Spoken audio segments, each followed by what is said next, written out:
श्री स्वामी समर्थ महाराज की जय। श्री स्वामी समर्थ।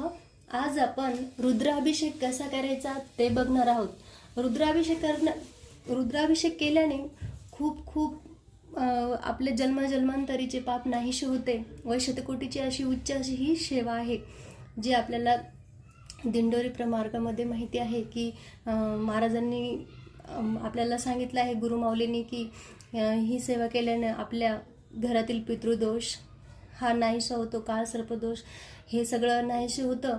तर प्रथम आपल्याला रुद्राभिषेक कसा करायचा पहिले आपण ते जाणून घेऊया। तर रुद्राभिषेक करण्यासाठी आपल्याला सर्वप्रथम एक चौरंग किंवा पाट घ्यायचा आहे। त्याच्यावर अशा प्रकारे वस्त्र अंथरायचे आहे आणि त्यावर संध्यापात्र ठेवायचे। तर आणि प्रथम दिवा प्रज्वलित करून घ्यायचा आहे आणि नंतर शिवपिंड त्यामध्ये अशा प्रकारे ठेवायचे आहे की जेणेकरून तिची जलधारा ही उत्तर दिशेला पाहिजे, म्हणजे आपण मंदिरात बघतो अगदी तशी। तर आता मी इथे संध्यापात्रामध्ये शिवपिंड ठेवून घेतलेली आहे। आता संध्यापात्र हे आपल्याला थोडंसं मोठंच घ्यायचं, जेणेकरून आपला हा अभिषेक 1-1.5 तास चालतो। तर मग 1-1.5 तास त्याच्यामध्ये हे जे तीर्थ आहे ते साचतं, तर मग यासाठी आपल्याला ते ओव्हरफ्लो नको व्हायला, त्यासाठीही थोडंसं मोठंच घ्यायचं। त्यानंतर त्याच्यावर आपल्याला अशी ही गळती ठेवायची आहे आणि याच्यावर एक पात्र ठेवायचं आहे। तर चमच्यानं केलं तरी चालतं, पळीनं वगैरे, पण हे ठेवलं म्हणजे आपण जे रुद्र वाचतो तर आपल्याला त्यासाठी रुद्र वाचायला हात वगैरे रिकामेच पाहिजे, जेणेकरून ते आपल्याला व्यवस्थित वाचलं जातं आणि अगदी छान प्रकारे आपली सेवा होते। ते हे पाणी एकदम असे त्यांच्या पिंडीवर अगदी व्यवस्थित पडायला पाहिजे, असे छान प्रकारे आता मी जे ठेवलं आहे अशा प्रकारे पाणी पिंडीवर पडलं पाहिजे। आणि रुद्र करताना सर्वप्रथम आपण स्वामीचं स्तवन करून घ्यायचे। तर याचं खूप म्हणजे असं फळ आहे की जेणेकरून आपल्या घरामध्ये कोणी रोगी व्यक्ती असेल किंवा आपल्या घरामध्ये कोणी व्यसनाधीन असेल आणि किंवा खूप हट्टी लोक असतात काहींच्या घरामध्ये, ते त्यांना जर आपल्याला असं वाटतं की ह्यांनी शांत व्हावं किंवा हा खूप व्यसन करतो, दारू पितो, सिगारेट वगैरे, असं गुटखा वगैरे, खूप काही असे व्यसन आहेत की जे आपल्याला असं वाटतं हे नको, हे असं नाही करायला पाहिजे यांनी, तर त्यांच्यासाठी आपण हे असे आता हे श्रावण महिना आहे तर याच्यामध्ये जितकी सेवा करता येईल तितकी शिवशंकराची सेवा करायची असते, जेणेकरून आपल्याला जितकं पुण्य आपल्या गाठी बांधून घेता येईल। या महिन्यामधलं हा जो पर्व काळ आहे खूप खूप म्हणजे महत्त्वाचा आहे। आणि ह्याच्या पिंडीवर जे आता हे आपण जलाभिषेक करतोय, तर जलाभिषेक करताना जे पाणी खाली येते हे आपण म्हणजे तीर्थ पण त्या व्यक्तीला दिलं तर फक्त तीर्थ दिल्याचा हा चमत्कारी उपाय आहे। हे तुम्ही करून बघा, नक्की करून बघा, याच्यामुळे खूप म्हणजे फायदाच होतो आणि 100% होतोच। तर रुद्र अभिषेकाचं खूप खूप असं महत्त्व आहे आणि मित्र म्हणते हे करायलाच पाहिजे, जे नाही करत त्यांनी पण श्रावणात ॲटलिस्ट करायला पाहिजे। तर सर्वप्रथम आपल्याला रुद्राभिषेक करायच्या अगोदर आपल्याला स्वामीचे स्तवन करायचे आहे। तर एक वेळा स्वामी स्तवन घ्यायचे, एक वेळा शिवमहिमा स्तोत्र घ्यायचं। हे सगळ्या सेवा आपल्याला नित्यसेवेमध्ये आहे, नित्यसेवेच्या पुस्तकात अगदी सगळं काही आहे। तर एक वेळा शिवमहिमा स्तोत्र संस्कृतमध्ये किंवा प्राकृतमध्ये आपल्याला जेही वाचता येईल ते एक वेळा ते घ्यायचं।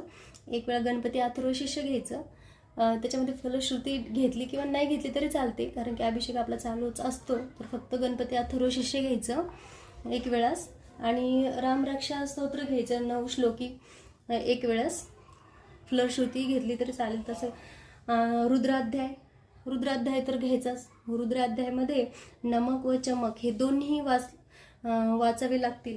आणि नंतर शिवकवच एक वेळा घ्यायचे। शिवगायत्री मंत्र 11 वेळास वाचायचे, म्हणजे एक माळ नाही घ्यायची पूर्ण, कारण की खूप वेळ जातो त्याच्यामध्ये, म्हणजे 11 वेळेस शिवगायत्री मंत्र घ्यायचा आणि महामृत्युंजय मंत्र 11 वेळेस घ्यायचा आणि महामृत्युंजय मंत्र पंचप्रणव मंत्र पंचप्रणवयुक्त हा पण मंत्र 11 वेळेस घ्यायचा।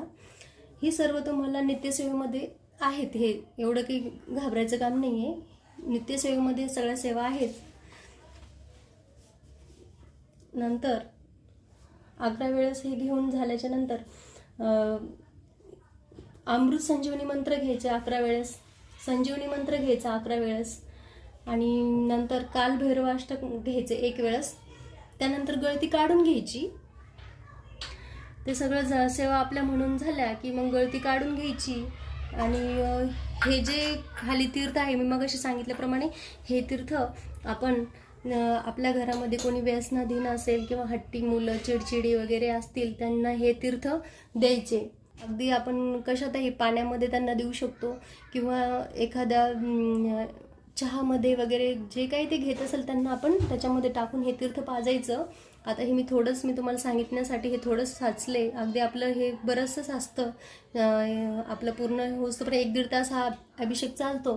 तर मग ते खूप बरंचसं साचलं जातं. मग सगळ्यांनीही घेतलं तरी चालेल किंवा नसलेही तुमच्या घरात कोणी व्यसन, सगळं काही व्यवस्थित असेल तरीही सगळ्यांनी घ्यावं. आणि जर त्या व्यसनाधीन व्यक्तीला हे दिलं तर तुम्हाला त्याच दिवसापासून त्यांच्यामध्ये फरक जाणवेल. तर तुम्ही हे करून बघा. खूप प्रभावी आहे ही सेवा. आता आम्ही यातलं हे तीर्थ काढून घेतलेलं आहे. आता शिवपिंडी खाली आपल्याला थोडंसं तांदूळ टाकायचे आहे, त्याच्यावर ही पिंड ठेवायची आहे. आणि नंतर पिंड ठेवल्याच्या नंतर आपल्याला त्यांना भस्म लावून घ्यायचे. शंकराला भस्म अतिप्रिय आहे, त्यामुळे आपल्याला ह्या 3 बोटांनी भस्म लावायचं. ह्या बोटांनी नाही लावायचं, कारण की हे पितृदेवतेचं आहे.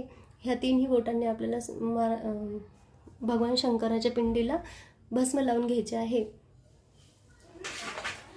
पिंड छोटी जरी असली तर अशा प्रकारे आपण हे 3ही बोटांनी फक्त असं करून घ्यायचं, म्हणजे लावून घ्यायचं आहे. तर हे झालं आपलं भस्म लावून झालेलं आहे पिंडीला. आता आपल्याला त्यांना बेल व्हायचे आहे. तर बेल वाहताना आपल्याला 108 नामावली जी आहे, जी याच्यामध्ये आहे नित्यसेवेमध्ये, तर आपल्याला 108 नावं घ्यायची आहेत. तर ते नित्यसेवेमध्ये आहेत. तर असं बेल घ्यायचे. बेलाचे हे टोक उत्तरेकडे करायचे आहे. ओम शिवाय नमः, ओम महेश्वराय नमः, ओम शंभवे नमः, ओम पिनाकिने नमः. अशा प्रकारे एक नाव घेऊन आपल्याला हे बेलपत्र पिंडीवर व्हायचे आहेत. अशा प्रकारे 108 नावं घेऊन आपण असे हे बेलपत्र व्हायचे आहेत. जर आपल्याकडे बेलपत्र छोटे म्हणजे किंवा कमी असले तर आपण हे अशा प्रकारे पण वाहू शकतो, की म्हणजे एक नाव घ्यायचे आणि ते ठेवून पुन्हा वापस असे वरती उचलायचे. जसं ओम शिवाय नमः, ओम महेश्वराय नमः, ओम शंभवे नमः, ओम पिनाकिने नमः, ओम शेषकेश्वराय नमः, ओम वामदेवाय नमः, ओम विरूपाक्षाय नमः, ओम कपार्दिने नमः. हे अशा प्रकारे म्हणून ते आपण एकच बेलपत्र 108 वेळेस हे ठेवून वरती करू शकतो. आपल्याकडे एकही असलं तरी पुरेसं आहे. असं काही नाही की 108च पाहिजे. नसलं तर आपण हे अशा प्रकारेही सेवा करू शकतो. कारण की भगवान शिवशंकर हे खूप भोळे देव आहेत. त्यांना कोणतेही, फक्त तुम्हाला आस्था पाहिजे, श्रद्धा पाहिजे मनामध्ये. तुम्ही अशा प्रकारे सेवा केली तर त्यांना ती मान्यच होते. तर तुम्ही असं हे सगळं घेतल्याच्या नंतर पांढरे फुलं असले तर पांढरे फुलं वाहून घ्यायचे. जे काही आपल्याकडे फुलं असतील, पण पांढरे फुलं त्यांना अतिप्रिय आहे म्हणून पांढरे फुलं वाहून घ्यायचे. ओम नमः शिवाय बी म्हणू शकतो आपण. आपल्याला जर नसले आपल्याकडं नित्यसेवा तर ओम नमः शिवाय असं पंचाक्षरी मंत्रही आपण म्हणू शकतो. अशा प्रकारे ओम नमः शिवाय, ओम नमः शिवाय, ओम नमः शिवाय, किंवा बेलाच्या ऐवजी फुलंही असले तरी आपण ते फुलं पण वाहू शकतो. आणि असं वाहून घेऊन थोडंसं असं डेकोरेट करून घ्यायचे, जेणेकरून आपल्यालाही छान वाटतं आणि पूजा सुशोभित दिसते. असं म्हणून घेऊन आपण मी अशा प्रकारे सुशोभित केलेली आहे पूजा. त्यानंतर आपण शिवाचं ध्यान करायचं आणि प्रार्थना करायची थोडीशी. तर असं म्हणायचं, शिवहर शंकर नमामि शंकर, शिवशंकर शंभो, हे गिरिजापती भवानी शंकर शिव शंकर शंभो, शिव हरि शंकर नमामि शंकर शिव शंकर शंभो। हे गिरिजापती भवानी शंकर शिव शंकर शंभो, शिव हरि शंकर नमामि शंकर शिव शंकर शंभो। हे गिरिजापती भवानी शंकर शिव शंकर शंभो। असं म्हणून असं हे 3 वेळेस म्हणायचं. ही प्रार्थना 3 वेळेस प्रार्थना करायची आणि आपले ही पूजा हे करायची. त्यानंतर शिवामूठ व्हायची. तर शिवामूठ अशा प्रकारे हातामध्ये मुठीमध्ये घ्यायची. आता उद्या तिळाची शिवामूठ आहे तर म्हणून मी हातामध्ये थोडेसे पांढरे तीळ घेतले आणि अशी घेऊन ही अशी मूठ ठेवायची, वाहायची भगवान शंकराच्या पिंडीवर. आणि ओम नमः शिवाय, ओम नमः शिवाय, ओम नमः शिवाय पण म्हणू शकता तुम्ही. असं म्हणून थोडे थोडे तीळ आपल्या मुठीतून खाली सोडायचे. ओम नमः शिवाय, ओम नमः शिवाय, ओम नमः शिवाय, ओम नमः शिवाय अशा प्रकारे आपण ही शिवामूठ वाहून घेऊ. तर आता अखंड लक्ष्मी स्थैर्य राहण्यासाठी आपल्याला हा आज उपाय करायचा आहे. तर यासाठी आपल्याला आपल्या उजव्या हातावर असे 21 तिळाचे दाणे घ्यायचे आहे पांढऱ्या.